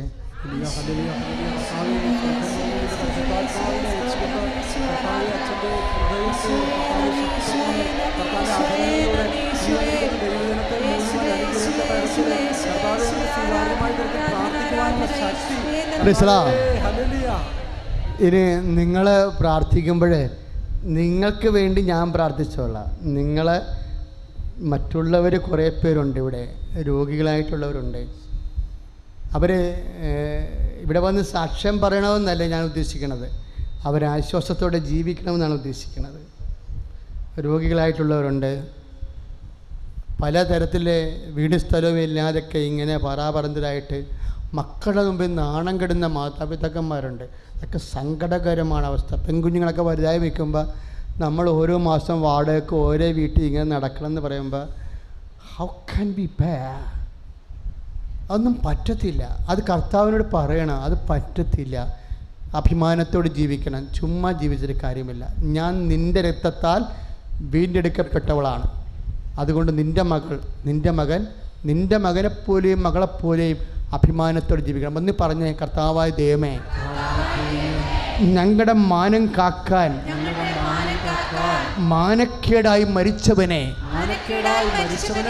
നിന്റെ മകളും നിന്റെ മകനും അഭിമാനത്തോട് ജീവിക്കാൻ തടസ്സമായ ഭൗതിക പ്രാതികൂല്യങ്ങള് യേശുനാമത്തിൽ എൻ്റെ കുടുംബത്തിൽ നിന്ന് വിട്ടുമാറട്ടെ. പരിശുദ്ധ പരമദിവ്യകാരുണ്യത്തിന്. മക്കളെ, രോഗികള്, കരൾ രോഗികള്, കിഡ്നി രോഗികള്, നിന്നെ ചികിത്സിക്കുന്ന ഡോക്ടർ തന്നെ വിചാരിക്കുമായിരിക്കും, ഓ ഈ മരുന്ന് 3 കൊല്ലം കൂടി കഴിക്കുമ്പോൾ വേറെ രോഗം വരും, പിന്നെ കുറച്ച് കഴിയുമ്പോൾ ഇയാൾ ചത്തും പോകും, കാരണം ചാകണ വരെ എന്തെങ്കിലും കഴിച്ച് കിടക്കട്ടെ എന്നായിരിക്കും ചിലപ്പോൾ ഡോക്ടർ വിചാരിച്ചിരിക്കുന്നത്. മനസ്സിലായി? നിന്നോട് ഒത്തിരി സ്നേഹം കാണിക്കുമ്പോൾ ഓർക്കണം, ഡോക്ടർ നിന്നെക്കുറിച്ച് തീരുമാനമായിട്ടുണ്ടെന്ന്. കർത്താവാണ് അവസാനത്തെ തീരുമാനം. ആരുടേതാണ്? കർത്താവിൻ്റെതാണ്. അതുകൊണ്ട് കൂടുതലും മരുന്ന് വർഷങ്ങളായിട്ട് കഴിക്കുന്നവരാണ് ആദ്യം പ്രാർത്ഥിക്കാൻ പോകുന്നത്. അവിടെ മരുന്ന് കഴിക്കൽ ഇന്നുകൊണ്ട് അവസാനിപ്പിക്കും. ഇന്നൊരു സാക്ഷ്യം പറഞ്ഞു കേട്ടില്ലേ? ഇല്ലേ? എന്താ പറഞ്ഞത്?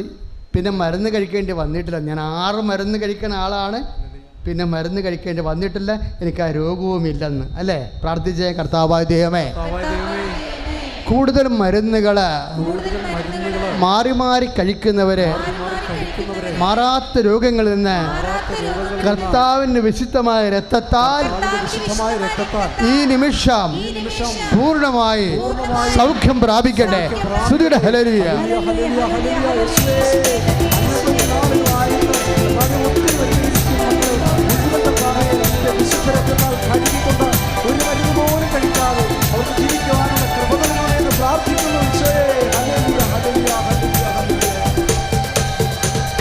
രോഗമെല്ലാം മാറിയിടട്ടെ, കഷ്ടമെല്ലാം നീങ്ങിടട്ടെ.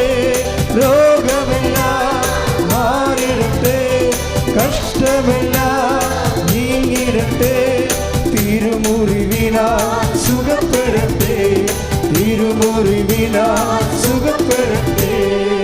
പരിശുദ്ധ പരമ ദിവ്യകാരുണ്യത്തിന് ആരാധനയും സ്തുതിയും പുകഴ്ചയും. ഇനിയിപ്പോൾ നേരത്തെ പറഞ്ഞ പോലെ സർവാംഗ രോഗങ്ങൾക്ക് വേണ്ടി മാറി മാറി പ്രാർത്ഥിക്കാൻ പോവുകയാണ് നിങ്ങൾ. അതുപോലെ തന്നെ ശരീരത്തിൻ്റെ വ്യത്യസ്തങ്ങളായ മേഖലകളിൽ കൈ മാറ്റി മാറ്റി വെച്ചുകൊണ്ടിരിക്കണം, സ്തുതിച്ചുകൊണ്ടിരിക്കണം കേട്ടോ. സ്തുതിയുടെ ഹല്ലേലൂയ.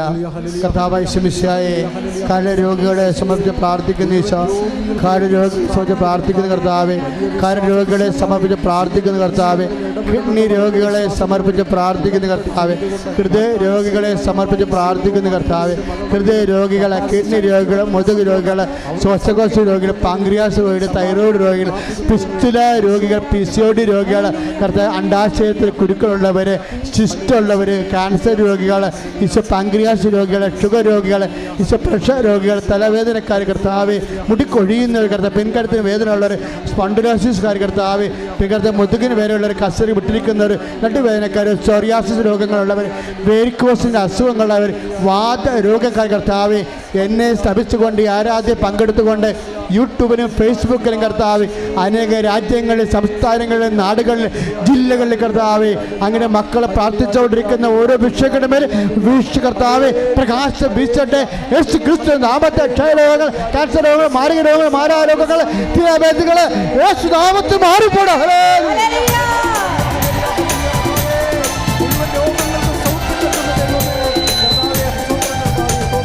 തിരുക്കരത്താൽ താങ്ങിയെന്നെ, തിരുരക്തത്താൽ കഴുകണമേ. തിരുക്കരത്താൽ താങ്ങിയെന്നെ, തിരുരക്തത്താൽ കഴുകണമേ. പെരുമഴ പോൽ പെയ്യട്ടെ, പെരുമഴ പോൽ പെയ്യട്ടെ. യേശുവിൻ രക്തം, യേശുവിൻ രക്തം, യേശുവിൻ തിരുരക്തം, യേശുവിൻ രക്തം, യേശുവിൻ രക്തം, യേശുവിൻ തിരുരക്തം.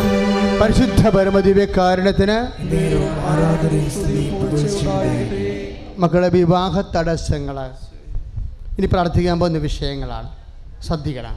രോഗമല്ലാത്ത എല്ലാ ഭൗതിക മണ്ഡലങ്ങളിലും നമ്മൾ അനുഭവിക്കുന്ന വിഷയങ്ങൾ, ഉടമ്പടി ചെയ്തിരിക്കുന്ന വിഷയങ്ങൾ, വിവാഹ തടസ്സങ്ങൾ, മക്കൾ ഇല്ലാത്തവരെ, പിന്നെ വീടില്ലാത്തവർ, സ്ഥലമില്ലാത്തവർ, ഭാഗോടമ്പടി നടക്കാത്തവർ, വരുമാന മാർഗം ഒന്നുമില്ലാത്തവർ, സാമ്പത്തിക കടങ്ങളാൽ വിഷമിക്കുന്നവർ, ചുറ്റോട് ചുറ്റും അതിർത്തി തർക്കങ്ങളുള്ളവർ, വഴിയില്ലാത്തവർ, വെള്ളമില്ലാത്തവർ, ഇനി ജോലി ഇല്ലാത്തവർ, ഉള്ള ജോലിക്ക് പ്രൊമോഷൻ ഇല്ലാത്തവർ, ട്രാൻസ്ഫർ കിട്ടാത്തവർ, പല സർക്കാർ ജോലികളിൽ ചെയ്തിട്ടുള്ള ജോലികളും പ്രോജക്റ്റ് വർക്കുകളും കോൺട്രാക്റ്റ് വർക്കുകളും ബില്ല് പാസ്സാകാത്തവർ, അവരൊക്കെ പലിശക്ക് കാശെടുത്ത് ഇതൊക്കെ ചെയ്തിരിക്കുന്നത്.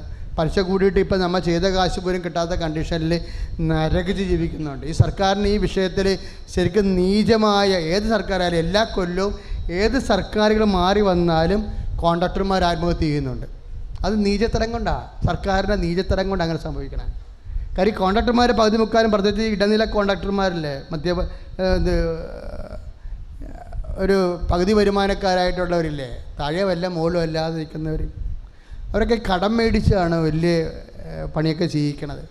സമയത്ത് ബില്ല് പാസ്സാക്കാതെ കൊടുക്കാനുള്ളവർക്കെല്ലാം കൊടുക്കേണ്ട അപ്പുറത്ത് കൊടുത്താലും നമ്മളിങ്ങനെ പട്ടിയെ പോലെ നടക്കണ കാണാം.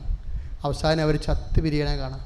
ഇതൊക്കെ നീചകരം, സാമൂഹ്യ നീചത്തരങ്ങളാണ്, മനുഷ്യനെ, കുടുംബത്തെ കൊലപാതകത്തിലേക്ക് നയിക്കുന്ന അത്തരമുള്ള അനീതികൾ സംസ്ഥാനത്ത് നിന്ന് നീങ്ങിപ്പോകാൻ വേണ്ടി ശ്രുതികട ഹല്ലേലൂയ. കർത്താവേ, സ്വന്തമായി വീടില്ലാത്തവരെ സമർപ്പിക്കുന്ന കർത്താവേ, സ്വന്തമായി വരുമാനമില്ലാത്തവരെ സമർപ്പിക്കുന്ന കർത്താവേ, കർത്താവേ, ഒത്തിരിയായ പ്രശ്നങ്ങളിൽ അകപ്പെട്ട് കഴിയുന്ന മക്കൾ, കർത്താവേ, ആത്മഹത്യയുടെ വരമ്പിൽ നിൽക്കുന്ന മക്കളെ പ്രാർത്ഥിക്കുന്നു കർത്താവേ. അപ്പോൾ വീണ്ടും ഭാഗോടമ്പടി നടക്കാത്തവരെ, അതുപോലെ തന്നെ സർട്ടിഫിക്കറ്റുകൾ, പ്രമാണങ്ങൾ, പട്ടയങ്ങളൊക്കെ നഷ്ടപ്പെട്ടു പോയവരുണ്ട്.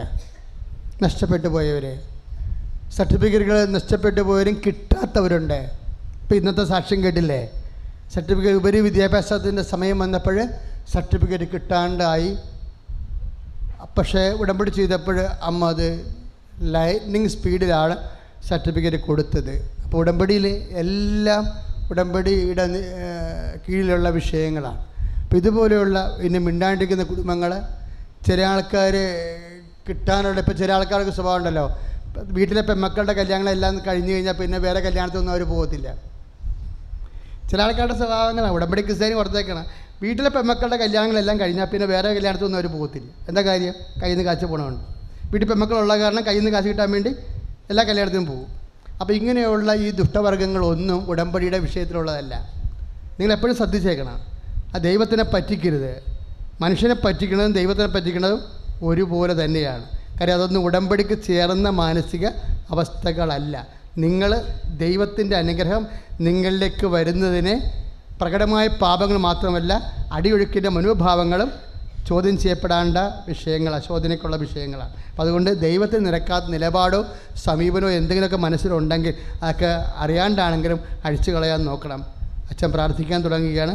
എല്ലാ ഇല്ലായ്മകൾക്കും പോരായ്മകൾക്കും അവർക്ക് വീഞ്ഞില്ല എന്ന് പറയുമ്പോഴേ അവരുടെ അഭിമാനം മുറിവേൽക്കപ്പെടാൻ പോകുന്നു. സമൂഹത്തിൻ്റെ മുമ്പിൽ അവർ കൊച്ചാകാൻ പോകുന്നു തന്നെ എൻ്റെ അർത്ഥം. നമ്മളെ സമൂഹത്തിന് മുമ്പിൽ കൊച്ചാക്കാൻ അമ്മ ഉള്ളിടത്തോളം കാലം അമ്മ അനുവദിക്കത്തില്ലെന്ന് പറഞ്ഞുകൊണ്ടാണ് സുവിശേഷം തുടങ്ങുന്നത്. അതുകൊണ്ട് ഞങ്ങളുടെ അഭിമാനത്തിൻ്റെ സംരക്ഷക. ഇപ്പോൾ നമ്മൾ ശരിക്കും പറഞ്ഞാൽ ഒത്തിരി കാര്യങ്ങൾ ലുത്തീനിയായി വിളിച്ച് പറയുന്നുണ്ട്. പലതും പല ആൾക്കാർക്കും മനസ്സിലായിട്ടില്ല. പക്ഷേ ഏറ്റവും വിളിച്ച് പറയേണ്ട ഒരു കാര്യം എന്താണ്? അമ്മേ, ഞങ്ങളുടെ അഭിമാനത്തിൻ്റെ സംരക്ഷകയെ ഞങ്ങൾക്ക് വേണ്ടി അപേക്ഷിക്കണമേ. പ്രാർത്ഥിക്കുക. കർത്താവായ ദൈവമേ, ഇപ്പോൾ ഞങ്ങൾ പ്രാർത്ഥിക്കാൻ പോകുന്ന എല്ലാ വിഷയങ്ങളുടെ മേലും ജീവിതത്തിൻ്റെ ഭൗതിക സാഹചര്യങ്ങളുടെ മേൽ പരിശുദ്ധ അമ്മയുടെ മധ്യസ്ഥത്താൽ കർത്താവിൻ്റെ ശക്തി നിറയട്ടെ. ശ്രുതികട ഹല്ലേലൂയ.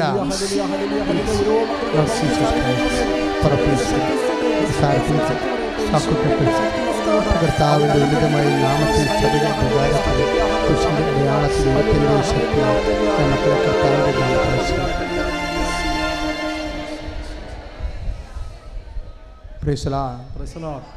നേർച്ച വസ്തുക്കൾ എടുക്കുക.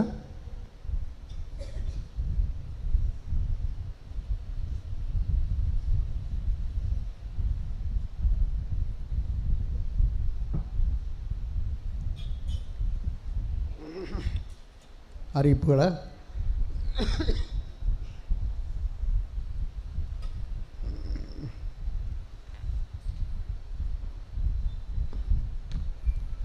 പ്രിയമുള്ളവരെ, പത്രം വാങ്ങിച്ചിട്ടാണ് പോകണത്. എപ്പോഴും ഓർക്കുക, കൃപാസനത്തിൽ പത്രം വാങ്ങിക്കുക എന്ന് വെച്ച് കഴിഞ്ഞാൽ പ്രേക്ഷിത പ്രവർത്തനമാണ്. അല്ല, ഒന്നും രണ്ടും പത്രം കൊടുക്കേണ്ടയും കാര്യമില്ല, നിങ്ങൾ വാങ്ങിക്കേണ്ടയും കാര്യമില്ല. നിങ്ങൾ വായിക്കുക മാത്രമല്ല, പ്രേക്ഷിത പ്രവർത്തനം ചെയ്യാൻ. കൃപാസനം നേർച്ച എന്ന് പറഞ്ഞാൽ തന്നെ പ്രേക്ഷിത പ്രവർത്തനമാണ്. കർത്താവിനെ അറിയാത്തവർ അറിയിക്കുക, അറിഞ്ഞവരെ ആഴപ്പെടുത്തുക. സ്വന്തം നിലയ്ക്ക് കഷ്ടപ്പെട്ടുകൊണ്ട് പ്രാർത്ഥിച്ച് വെയിലും മഴയും കൊണ്ട് കർത്താവിനെ ജനഹൃദയങ്ങളിൽ എത്തിക്കാൻ വേണ്ടിയാണ് ഈ പത്രം വാങ്ങിക്കുന്നത്. അപ്പോൾ വാങ്ങിച്ചിട്ട് മാത്രമേ പോകാവൂ. പടിഞ്ഞാറ് വശത്ത് കൗണ്ടറിൽ പത്രം വാങ്ങിക്കുമ്പോഴേ നിങ്ങൾക്ക് ഈ മാസത്തെ ഏപ്രിൽ മാസത്തെ കൂപ്പൺ അടിച്ചു കിട്ടും. ഇപ്പോൾ ഏപ്രിൽ 30 തന്നെ അടിച്ച് കാണും. അത് നിങ്ങൾ നോക്കണം. ചിലപ്പോൾ പത്രം ഏപ്രിൽ മാസത്ത് തീർന്നിട്ടുണ്ടെങ്കിൽ അവർ മെയ് മാസത്തെ പത്രമായിരിക്കും തരണത്. പക്ഷേ കൂപ്പൺ തരണത് ഏപ്രിൽ മാസത്തേതായിരിക്കും. കാര്യം പത്രം ഏപ്രിൽ മാസത്തെ തീർന്നു പോയാൽ പിന്നെ ഉള്ളത് മെയ് മാസത്തിലെ കൂപ്പണാണ്. പത്രമാണ് തരണത്. പക്ഷേ നിങ്ങൾക്ക് അടിച്ചു തരേണ്ട കൂപ്പൺ ഈ മാസത്തായിരിക്കും. കാര്യം ഈ മാസത്തെ പ്രാർത്ഥനയ്ക്കല്ലേ ഉത്തരവാദിത്വം ഉള്ളത്. അത് നോക്കിയാൽ മതി. ഇനി രണ്ടാമത് പറയാനുള്ളത്, മെയ് മാസ വണക്കം ഇന്ന് ആരംഭിക്കുക. ഇന്നാണ് മെയ് മാസ വണക്കം. ഇന്ന് മുതൽ മെയ് 31 തീയതി വരെ കൃപാസനത്തിൽ പ്രത്യേക അനുഗ്രഹത്തിൻ്റെ മാസമാണ്. എല്ലാ വർഷവും മെയ് മാസവും ഒക്ടോബർ മാസവുമാണ് അമ്മ മാസം എന്ന് പറഞ്ഞ് നമ്മൾ പ്രത്യേകം ആഘോഷിക്കണത്. അപ്പോൾ വണക്കം ഏറ്റെടുത്ത് നടത്താനുള്ളവർക്ക് ഇന്ന് വണക്കം ഏറ്റെടുത്ത് നടത്താൻ കൗണ്ടറിൽ നിങ്ങൾക്ക് കൂപ്പൺ കിട്ടുന്നതായിരിക്കും. നിങ്ങൾ നിയോഗം പറഞ്ഞു കൊടുത്ത് വണക്കം ഏറ്റെടുത്ത് നടത്താവുന്നതാണ്. ശുശ്രൂഷ മാസം എപ്പോഴും ശ്രദ്ധിക്കുക. അതായത് ശുശ്രൂഷയ്ക്ക് മെയ് മാസം മുതൽ നാളെ മുതൽ ശുശ്രൂഷ നമ്മളിപ്പോൾ നടത്തുന്നതിൻ്റെ പേരെന്താണ്? ഉപവാസ ഉടമ്പടി ധ്യാനം അല്ലേ? ഇതിൻ്റെ പേര് ഉടമ്പടി ധ്യാനം എന്നാണ്. ഉടമ്പടി പ്രാർത്ഥന എന്ന് പറഞ്ഞാൽ എന്താ? പുതുതായിട്ട് ഉടമ്പടി എടുക്കുന്നവനാണ് ഉടമ്പടി പ്രാർത്ഥന എന്ന് പറയുന്നത്. അപ്പം മെയ് മാസത്തിൽ ഉടമ്പടി ധ്യാനം എന്ന് പറയണത് ഇനി മുതൽ അങ്ങോട്ട് അങ്ങനെ ഇരിക്കും. എല്ലാ തിങ്കളാഴ്ചയും, ഇനി മറന്നു പോകത്തില്ലല്ലോ, വ്യാഴാഴ്ചയാണോ ശനിയാഴ്ചയാണോ എന്നൊക്കെ കൺഫ്യൂഷൻ ഒന്നുമില്ല, കറക്റ്റ് ചെയ്തിട്ടുണ്ട്. എല്ലാ തിങ്കളാഴ്ചയും എല്ലാ ചൊവ്വാഴ്ചയുമാണ് ഉടമ്പടി ധ്യാനം, എല്ലാ തിങ്കളാഴ്ചയും. അപ്പോൾ മെയ് മാസം ഓർക്കുക, എപ്പോഴാണ് ധ്യാനം എന്ന് ഓർത്ത് കൺഫ്യൂഷനൊന്നും വേണ്ട. എല്ലാ തിങ്കളാഴ്ചയും എല്ലാ ചൊവ്വാഴ്ചയും ഉടമ്പടി ധ്യാനമായിരിക്കും, ഉടമ്പടി ഉപവാസ ധ്യാനം. ബുധനാഴ്ച തൊട്ട് ഞായറാഴ്ച വരെ. ഇപ്പം ഞായറാഴ്ച ഉടമ്പടിക്ക് ആൾ കുറവാണ്, എന്തോ തെറ്റിദ്ധാരണയാണ്. കാര്യം ഞായറാഴ്ച പ്രാർത്ഥന ഇല്ലെന്ന് ഓർത്തായിരിക്കും ആൾക്കാർ വരാത്തത്. കാര്യം ഞായറാഴ്ച ഉടമ്പടി പ്രാർത്ഥന നടക്കുന്നുണ്ട് ഇവിടെ. പുതുതായിട്ട് ഉടമ്പടി ചെയ്യാനുള്ളവർക്ക് ഞായറാഴ്ച വന്ന് ഉടമ്പടി ചെയ്യാവുന്നതാണ്. ഉടമ്പടി ധ്യാനമാണ് തിങ്കളും ചൊവ്വായും ക്രമീകരിച്ചിരിക്കുന്നത്. അത് പ്രത്യേകം ശ്രദ്ധിക്കുക.